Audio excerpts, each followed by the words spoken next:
ক্রমশ গল্পে আরো পাতা জুড়ে নিচ্ছি। দুই বাংলার নন্দিত অভিনেত্রী জয়া আহসান এবার আলোচনার কেন্দ্রবিন্দুতে।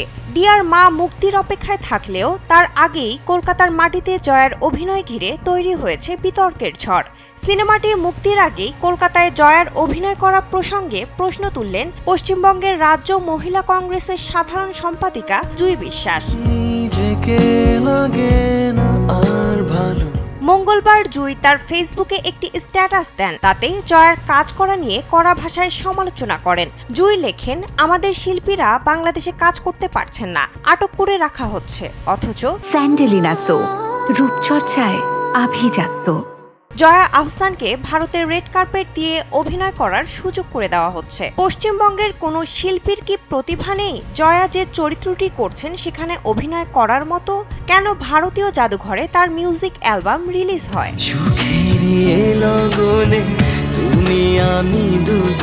এরপর বুধবার সকালে জুঁই তার ফেসবুকে আরেকটি স্ট্যাটাস দেন। এতে জুঁই বলেন, পশ্চিমবঙ্গের শিল্পীরা বাংলাদেশে কাজ করতে গেলে প্রশাসনিক জটিলতা, ভিসা জটের মতো ঘটনাও ঘটছে। যদি দুই দেশের মধ্যে সাংস্কৃতিক আদান প্রদান হয় তাহলে সেটা দুই পক্ষের হওয়া উচিত। তুমি তো মাকে চেনো না, why are you being judgmental? আমি নাকি judgmental?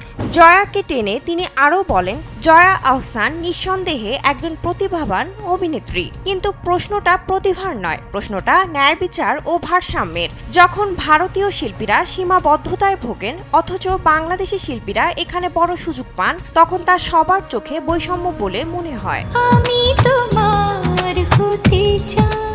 তবে এখন পর্যন্ত বাংলাদেশে ভারতীয় শিল্পীদের কাজ করা নিয়ে কোনো নিষেধাজ্ঞা দেওয়া হয়নি।